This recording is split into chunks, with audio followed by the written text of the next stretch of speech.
Félix, chef de l'État, le peuple d'abord, béton, aigle, pique rouge, de père et de mère. Tobandela de père et de mère. IDPS, viva! IDPS, viva! Fatime! Fatime! Fatime! Béton, béton, béton, aigle, de père et de mère. Ok, chers combattants, bonjour à tous. Toyeto solo la masolo politique. Awa, les parlement debout, il y a UDPS. Toyaka, tu partages avec information, Otozanamo, na Opebino Bozana Yamo. Toyeba Nini Eleki, Nini Ezoluka Kosalema. Élection Ezali. Élection Eza. Élection Eza. Est-ce que Ezala? Ezala, t'es biso et t'es biso wa? Le président reste enfant. Jusqu'à. Élection Ezali. Élection Ezali. Bongo Ezali. Ezala. Ezala, t'es météo 2023. Élection Eza. Ezali. Chers combattants, premier point de le déplacement à Premier ministre de la Bruxelles. Premier ministre de la Bruxelles, à quel constat la ligne? Yami Balé, Tokolobela, 40 ans, il y a IDPS. Quel bilan après 40 ans? 37 ans, il y a opposition, il y a 3 ans, il y a pouvoir. Bilan et Zande, Ndengeni. Il y a Jesua Kaboul. Yakabouya. Donc on a dit sous situation sécuritaire en Boka. N'a balance économie à pays. Combattant Zali. Combattant Pachi, c'est le meilleur président du monde. On a compris développer Awa. Fachi, c'est le meilleur président du monde. Un président qui fait peur à tout le monde. L'unique, le seul président à Congo. Alobeli Kagame, alobisi Kagame na jeune Afrique 3 fois na semaine moko. Alobisi Kagame na jeune Afrique 3 ans, 3 fois na semaine moko. Son nom c'est Fatime. 18 ans Kabila, Oyoka Kagame aloba pour na Congo. Alobi combien? 4 fois na une semaine. Paul Kagame. Alobisi Baba. Et puis tu as la boy. Combattant, nous avons préparé marche. Autre sala et cause la histoire parlement haut. Il y a un photo compte à retraite ceux qui te bibi na marche. Pour dire ministre économie na travail départ. Il dépasse FIFA. Ministre économie de départ. Massamou 7500 francs sur base de quoi? 7500. Ça combien à Massamou? Écolo à Massamou 7500 francs. Est-ce que tu as un ministre économie? Toi, tu as un Mihibi. Il dépasse FIFA. Ministre économie, Moïse. Ministre économie, Moïse. Yako Kangisa Soussou. Chaque combattant. Chaque jour, situation de conjoncture. Toyoka Kayangona Mounoko, il y a porte-parole, comme on a un ministre d'État, il y a plan Christian Mwando. Ils nous disent, dans le compte Sirandi, il y a Banque centrale. Le taux d'échange est fixé à 19 700 francs. Inflation 1%. Nous avons cité, c'est vrai, madame la gouverneure de la Banque centrale, il travaille. Et aujourd'hui, il y a la stabilité à taux de 20 000 francs. Mais il y a une économie. Si le terrain a marché, tu as retrouvé plein de place de la vision rouge. C'est base de quoi? Chaque jour, balance économie en banque est stable. Il a matin heure par heure, seconde par seconde. Au juste, au rien qu'on incite le Premier ministre et le ministre économique, parce qu'on finit pas la piste au président de la République, n'a combien Fatime? Béton, il y a quoi de l'objet? Bahati lukwa bona sama. Bahati sama teme bahati. Sama yabi sango batingela yo un obstacle dans le gouvernement. L'obstacle du gouvernement s'appelle Jean-Marie Kayumba et Claudine Ndous. Moyibi ya gouvernement, comme on a Adal Kaina Maïna. Oh aza ministre à portefeuille. Awa, COVID-19 n'a été. Pour le bien qui biso un ministre à IDP c'était ya ibi. Lelo oyo ministre il y a MLC, il y a gouvernement mais à mutua MLC. 300 millions de dollars, personne qui parle dans les réseaux sociaux. 320 millions de dollars. Pour le bien parce qu'aza mutua aza ministre. Il y a santé, na comme c'est MLC. Il y a mon ami qui dit nos chers combattants. 2023, on doit donner Fachi la majorité. Comment dire que ministre a comme ministre à MLC, ministre a comme ministre à Bahati, ministre a comme ministre à IDPS. On va dire que ministre a IDPS parce que ça de l'autre côté. Papa, ça dit que nous tous, nous avons qu'un seul pays qui s'appelle la République démocratique du Congo.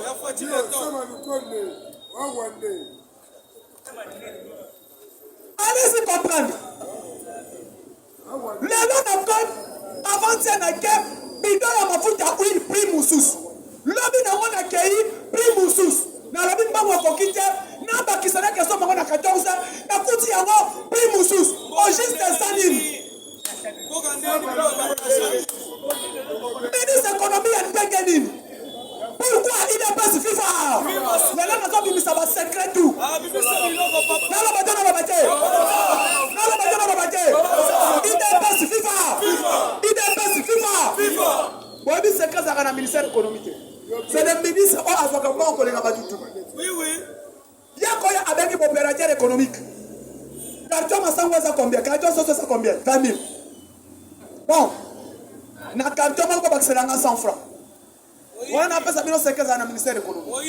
On va accéder à 100 francs. Tu as 100 moko. Quand tu as 10 soso, 10 poulets, 20 faux, 10. On a un poulet, on combien 6 000. On va accéder à 6 100 francs congolais. Congolais, à un péré à Talakate. Congolais voient que à 6 100, 100 francs dans le mais ça, on va calculer la comptabilité des sociétés. Au calculer balance sociale en 100 francs, atteint combien de pièces chaque jour. Et les 100 francs là appartiennent à qui? À ministère de l'économie. Et ça, il y a un ministre. Un ministre économique. Totali na ba réseaux sociaux ministre na fête. Aka bela bana bikaba $100. Allez, les gens vont dire, c'est Tshisekedi. Ils sont dans le monde pour accepter jamais. Fachi Afingama. Moi, Oyo, avec Sila. Le ministre de l'économie dégage. Il est FIFA. Il est FIFA. Jean-Marie Kalumba Moïni Moune. Il est FIFA. Papa Tito, il y a bana. Allez, qui s'est communiqué dans RTMC? Thompson est Mvaka Thompson a battu Yabé Dachou. En salaire de publicité, et puis à niveau, a vu Premier ministre, on va dire Premier ministre, ça va pas monnaie vraiment push. Ça va pas mettre dada. Ça va pas mettre dada. Kayou va mettre dada. Allez, 4 pions à continent. Madame Wana a vu, chez Claudine Ndoussou, n'a pas vu la bateau à Bahati, il faut pas s'arranger la salle à l'occasion de Rondématé. Pourquoi le Premier ministre n'a pas de rigueur?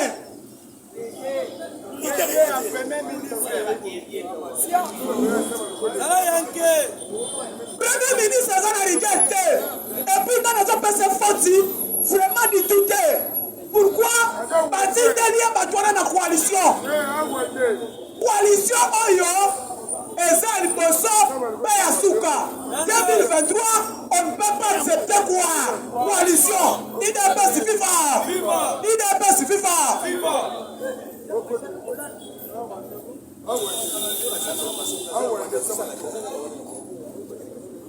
Chers combattants,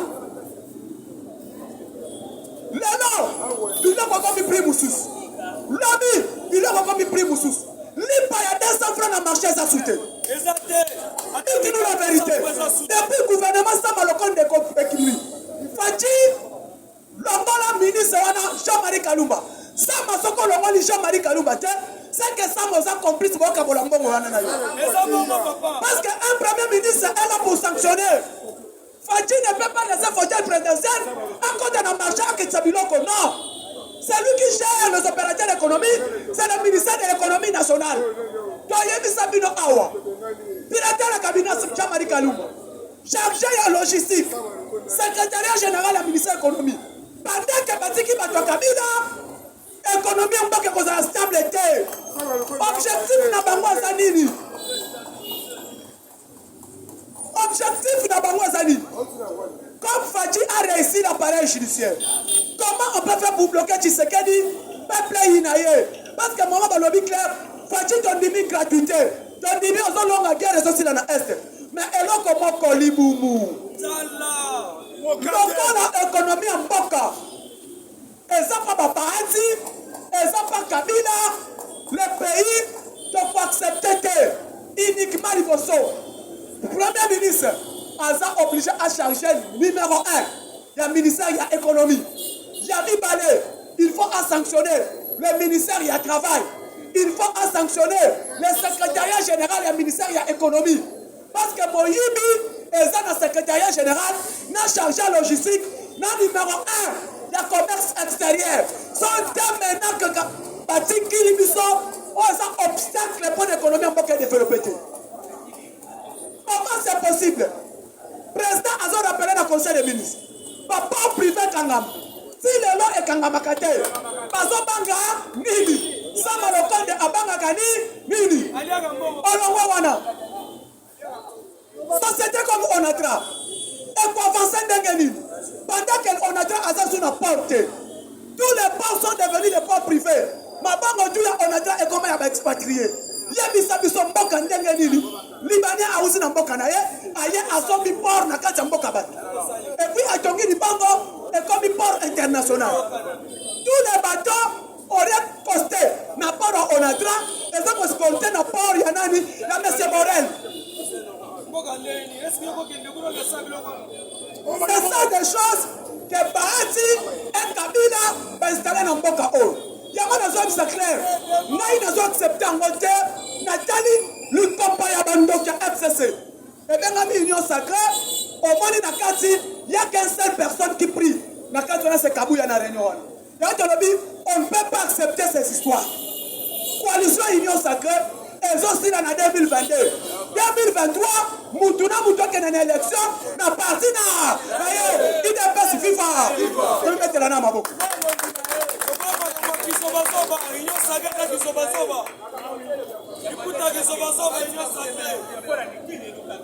Omono Wapi, Mboka Ndengeri, na Brazzaville Awa, un petit pays va produire à quel côté. Puis à transport, pendant que tu as 350 francs. Tu sais le lot. 150 francs c'est pas. Tu sais le lot. L'IPA, pendant un fixement, ce qui n'a 1 franc c'est pas. Tu sais le lot. Mais le lot, oyo, pendant le gouvernement, il va y avoir un côté. Et il y a comme économie à bord. L'IPA descend sur ça.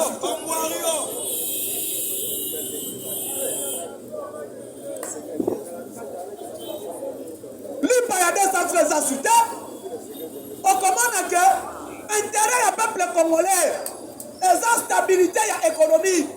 L'économie du pays doit être stable.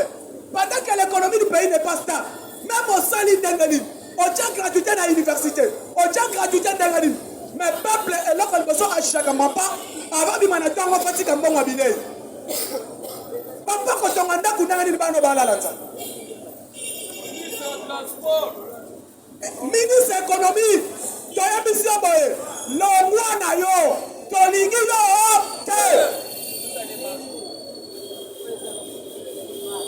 Omona Wapi, Mboka Boye, Mboka Oyo, Biloko Zomata par minute, Biloko Mataka par minute.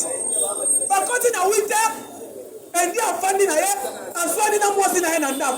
Quand on a une population, ça sont 48 000. Oh, papa, tu dis qu'on a mis 45 000. Il y a 48 000. Papa, ce que consomme Batek Kendenayo.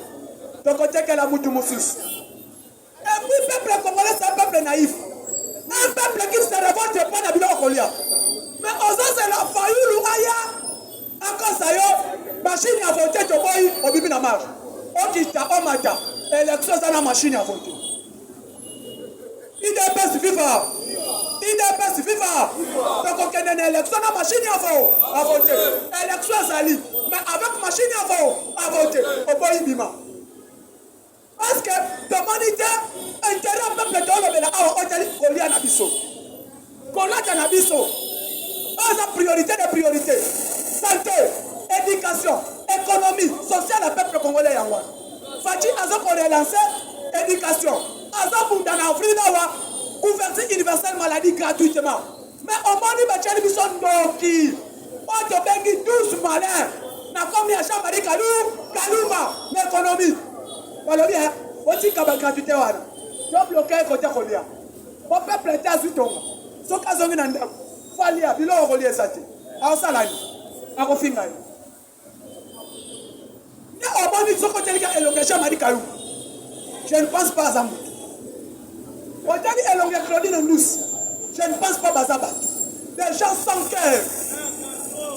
On suit chéri aucun de transport local ou autre. On est allé gentil. On est allé gentil. Il passe à la marche de l'Obolande gentil. N'importe quoi, on n'est pas en transport. On a wapi. Balance économique, Banque centrale de l'Opéra stable. Tu as dit IGF, pardon, ça l'enquête.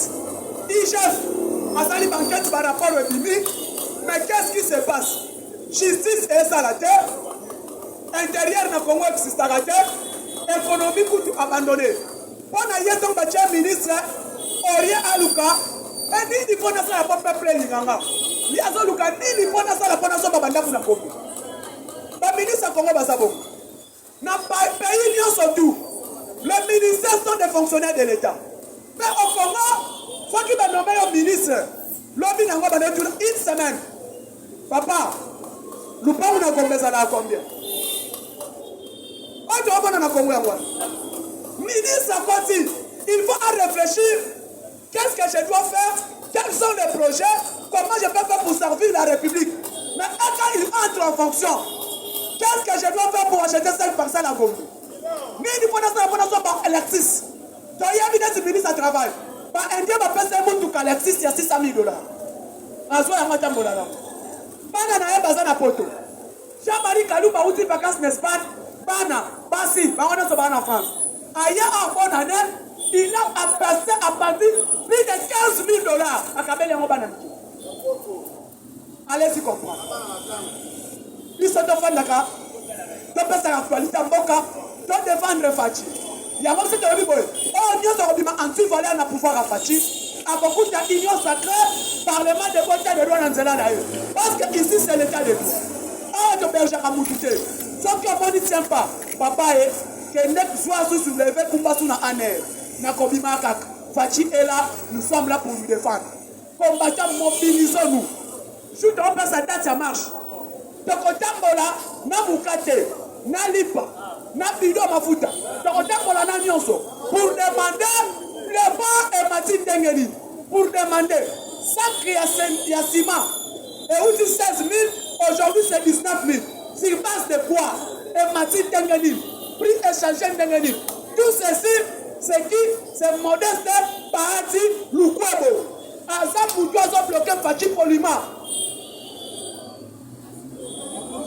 Il est en train de bloquer les actions du chef de l'État, mais poliment. Comment on est boyé? Papa, comment vous poussez? Papa, je suis le chef de l'État. Excellence. Papa. Un opérateur économique bloqué. Fati a posé un argument dans la campagne. Pourquoi? Et nous allons préparer comment PPDFCC va se pouvoir. Je vous ai dit, moi non, papa, qu'on a adopté un Kimukoro. À côté de ça, oui, c'est un capital. Moi, on a adopté un Mukoro. On m'a dit IDPS. Fati a battu IDPS est battu Fati à 19 ans. IDPS est battu Fati à 19 ans. Fati Moudjabati IDPS n'a limité pas Nabango. Idéologie IDPS, c'est l'IDPS, c'est le progrès social. L'IDPS, c'est la stabilité de l'économie. Mais au moins, ici, le peuple d'abord. J'ai impliqué ces gens en réunion à Bango. Tant que il faut que nous pouvoir en 2023, 2028, Bahati face à la présidente de la République. Aux hommes, on a dit à 2028, Bahati doit être le président de la République. Il y a un dit, donc ça est fort. Donc il y a un mandat Félix Oyo. Il y a un peuple là, 2028, il dépasse un mois. Objectif là, c'est Yawan. Parce que Bahati est comme un Ashinakati. Il y a Bahati comme un Ashinakati. Dans la bango bien, il couche dans le appelle la Congo na Est. Tu as dit bangote. On a bien mon coboye. Excellence, monsieur le président de la République. Donc, quand un ennemi a fait Mounane, soi-disant, un opérateur, un économiste. Dans le Bible, donc, ça, la coalition en 2023, il dépasse les gars à la télé de changer Malaboko. Ça, nous avons dit, nous avons dit, ma belle, dans l'équipe de changer Maloba. Premier ministre, ça, en Belgique. À quel représentant président de la République à sommet? Et ça, en Belgique. Ils ont invité les chefs de l'État, Vachatini Premier ministre. Botali dans les réseaux sociaux. Boboni Ndanga va imiter Emmanuel Macron dans ici. Botali Ndanga va imiter Emmanuel Macron dans ici. Babessi est du cause à l'objet d'un mégaphone. Voyage d'État entre Emmanuel Macron à l'équipe palais lycée, à quel ici à Moscou, et pas Poutine. Bayami Macron, tapis rouge exalté. Honneur militaire exalté. Neti Fati Awa. Ayambi, président France, c'est parmi les 3e pays les plus puissants du monde. Parce que dans le top 5, France à Zaraganakati, on parle les États-Unis, la Russie, Chine, France et l'Angleterre. Les 5 pays ont le droit de veto. Donc, on est pas colonisé, ça va diriger le monde. Mais Poutine, Ayambi Macron a quitté. Azozela, Poutine a Boyambaye. Poutine a Azozela Macron a Katsandak. Aïe, Macron continue tapis rouge exalté. Tapis bleu, on a pouvoir de richesse exalté. Macron qui dit bâti qui est bon. Attends la team nationale en France est bêtité. Attends la accueil en donneur militaire exalté. Tout par vie, mal accès militaire exalté. C'est papa quand on a par contre, il a Poutine a vendu Awa Macron a vendu Kuna. Papa, s'il y a un mégaphone, le banamé. Allez-y comprendre. Allez-y comprendre. C'est tout un message. Ni Poutine à lobby. Ni Poutine à lobby. Les rangements aux la stabilité en Afrique. Coup d'État dans le Congo, et ça y est France. Coup d'État dans Mali, et ça y est France. Coup d'État dans Burkina Faso, et ça y est France. Coup d'État Tchad, et ça y est. Na Guinée, et ça y est. Alors voilà la Russie. Nous avons un monopole à pays où on a tout.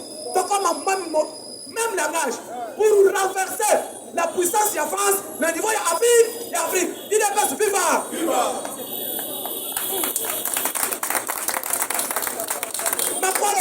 Poutine a lobby. Poutine a lobby. Nous avons pas ça mise en garde. Makambo ya Ukraine, bima. Makambo ya Croatie, Yougoslavie, bima. Nous avons récupéré tous mes pays pour nous sa force ya IRSS. Et c'est ça. Ceux qui n'ont pas dit même mise, il y a France. Nous avons besoin de Ukraine. Nous avons détruit France dans 6 heures du temps. France n'a pas rendu en poussière. Et puis, on a la carte mondiale. Il y a eu une nation qu'on appelle la France. Alors, le Bénin va devant en face. Et puis, à ce moment-là, Martin Kolobo. Macron se dit qu'il faut mettre le mot. Il n'est pas suffisant. Allez-y comprendre les messages. Alors, il dit, mes pays, on a la même mise. L'Angola, Algérie, Libye, Égypte, tous ces pays-là. Ceux qui flanquent son équipe même, Centrafrique, sachez-le, les joueurs ont déclenché guerre avec la France. Alors, si 477 bombes atomiques, on a bombe. N'a pas mis la France et l'Union. Il n'est pas suffisant. Alors, dès que je frappe 4 bombes, na l'Union aussi, Europe mobile. Alors, ben, en France en face. Là, on y a de l'eau. Samedi, marche dans la France. Contre le sabotage, on va saluer Emmanuel Macron et pas Poutine. Ayamia, ma boque en poche. Mbote ya musika. Mais lobby Ayami pendant Argentine. Comment on a Ayami na Libanda, accueil d'honneur, Ayami va faire une épaule. Mais il y a Macron, va faire un mégaphone. A comme il corra. Hôtel Yamut. On va dire la France 24. comment un message. Or, aussi elle a pas Fachi na Moscou à Honora Fachi. Mais pour Macron, humiliation. Donc pour vous dire, nous avons un président puissant. Ce qui nous manque, ceux qui gèrent l'économie du pays sont des mauvais. Mais dans la Bible, ceux qui ont le caca, pendant qu'on le caca. Tozobanda koloka pona ministre économie. Juste Kobima, ceux qui ont quitté Yaouch Namoudou, Karna, pour demander le départ du ministre économie et puis Bahati. Et quitter Innocent. Merci beaucoup pour jouer notre soutien. Yozo Matana Borgé, puis surtout deux énards. Et on va nous rappeler, pose les élanants, toi c'est la rabine nan. Yozo Lia, autant mon badji, puis surtout c'est la rabine nan. 4 ans, 5 ans. Après mandat, c'est le deuxième mandat. Toi c'est la rabine nan. 15 ans, toi c'est la rabine nan. Puis soit j'ai pour ça, nous Bolia. Il est c'est vivant. Là, il faut aller chez les cons. Et les fous joyeux, on va dire cabino libre. Si l'autre est parti, c'est ce qui fait mal. Lors de la session extraordinaire, il y a eu 4 résolutions. On va combattre, on va reposer sur la question de l'émission. Si on a dit l'émission hier, on voulait même critiquer UDPS. Parler même du président. Parce qu'aujourd'hui, le président roulait dans un tricycle. Ça, c'est ridicule au Congo. À la table perpète, sans chaussettes, à l'oba. Le président m'a dit perpète sans chaussettes. À la table on montre, on est dans tel ou boé. Donc, à l'année, il montre. À la table veste, on veste, on est dans un double bouton, et un bouton moral. Dans le présent, tout mouvement. Ça prouve aujourd'hui qu'au Congo, les politiciens, ma politique, ils sont pas calés, comme la balance, va vivre pour vivre à côté. Il doit se vivre. Cette tricycle, c'est un cadeau. Le président ne l'a pas acheté. Félix, il n'a pas acheté, c'est aussi un pub. Son aussi, catalogue, il y a tricycle, voilà. Et ça, 4. 3. Moi, quand j'ai 37 000 $, je suis allé 36 500, je suis allé 35 000 $. Catalogue, il y a tricycle, voilà. Donc, le président, comme ça, ça va nouveau. Il va payer un cadeau pour faire la publicité, afin que les gens soient plus. Et ça, Nango, mais il y a fatigue à Namouga. On a tant Moussa qui a envoyé Nango comme problème. On a si on a joué, Kabila passe, Kabila m'a fait ses dons. Kabila fait ses dons. Il y a mandé foutu à sous. Il doit faire ses vivre. Pour dire, nous sommes arrivés au point où les politiciens congolais, les Basouki, Place Roloba, et Sili. Je regrette infiniment que le vieux Etienne avait raison. Qu'un jour au pouvoir, il devait au pouvoir, il n'y aura plus d'opposition. Il devait se vivre. Quel est cet opposant? Avec quel programme? Botuna Bango. Nous, il devait, on avait un slogan, un programme. On disait ceci.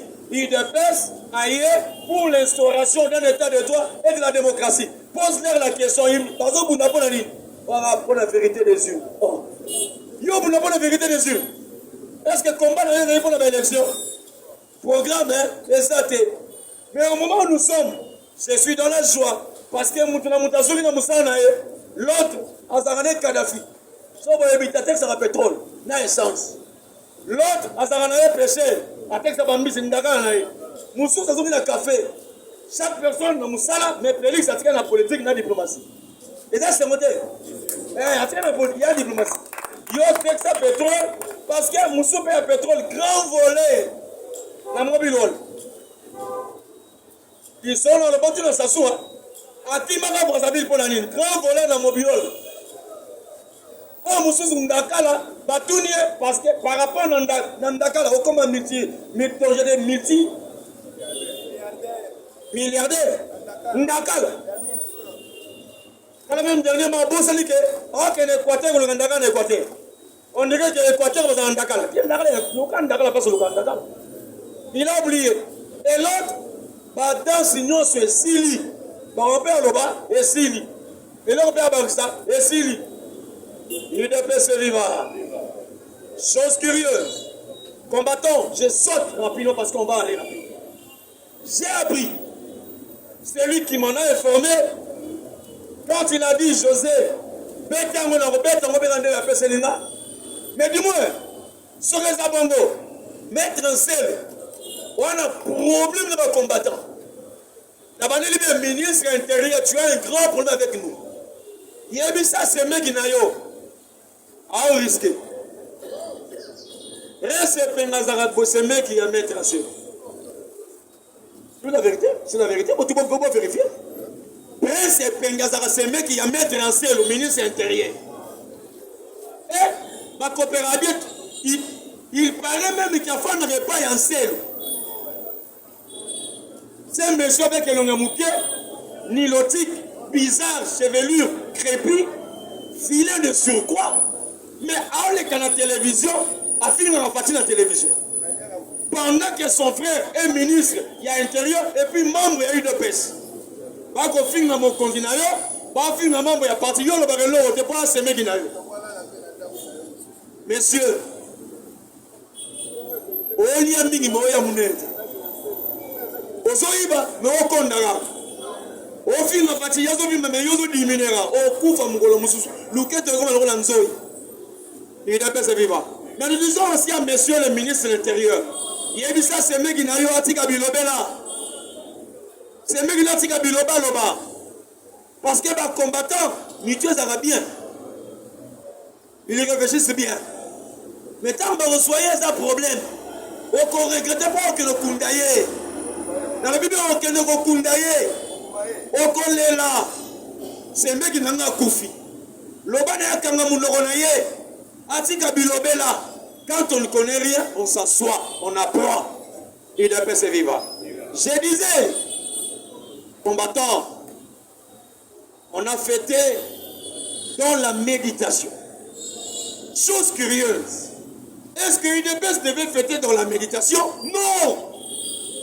L'UDPS devait fêter dans la joie. Je le dis pourquoi? Parce qu'on a fait 37 ans à lutte, 3 ans à pouvoir, ça fait 40 ans. Pourquoi on devait penser à nos frères, à nos soeurs, à nos papas, mamans, à nos jeunes frères, à nos enfants, tués, empoisonnés, broyés, calcinés. Comme on a pensé tout le monde a pris une moto, mais si on enlève, il est porté disparu. 40 ans, on a modèle à l'hôpital. Il est se vivre. Et quand j'ai parlé de résolution, il y a session extraordinaire. Non, mais la Bible par rapport à la chronologie. La session, première résolution. Jean-Marc Kaboun, on va retirer qualité comme étant membre à l'UDPS. L'UDPS est vivant. Deuxième résolution, on retire même fonction. Là, ça va être. Et peut-être qu'on retire même fonction. La troisième place, dans le Parlement, dans le monde. Qualité à UDPS, monsieur doit quitter parce que le premier vice-président de la poste, il y a UDPS. UDPS est vivant. Donc, à l'ongwa, ceux qui parlementaires indépendants, ceux qui ont en élu, la poste à UDPS, et notre président doit entrer. Troisième décision, Jean-Marc Kabound était exclu et radié du parti. La deuxième décision, par résolution de l'ENIOS, par nomination, c'est comment qui caduque. Pour dire, bateau ya anomaki, bateau ya qui, par contre, parce que sans fonction, on s'en va parce que ton ina qui est en illégalement, il doit pas se vivre. Il doit pas se vivre. Mais sauf que la quatrième résolution, et pas il moutouma à comprendre, on a dit qu'on l'avait élevé. Pour dire, auparavant, tant que Nabissoir, il y a eu une escroquerie aussi à l'UDPS. L'UDPS, on nous a escroqué qu'il y a un président, il y a un secrétaire général.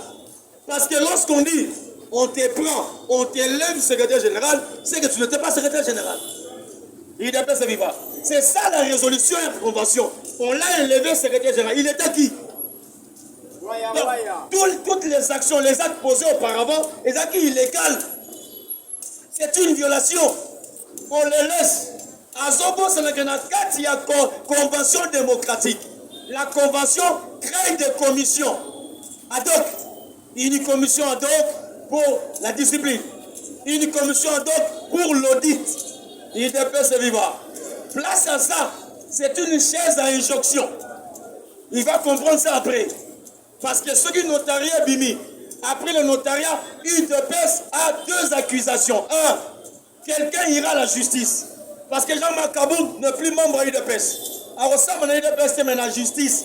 De reporter une plainte à Koya Kosa Manabiso. 1.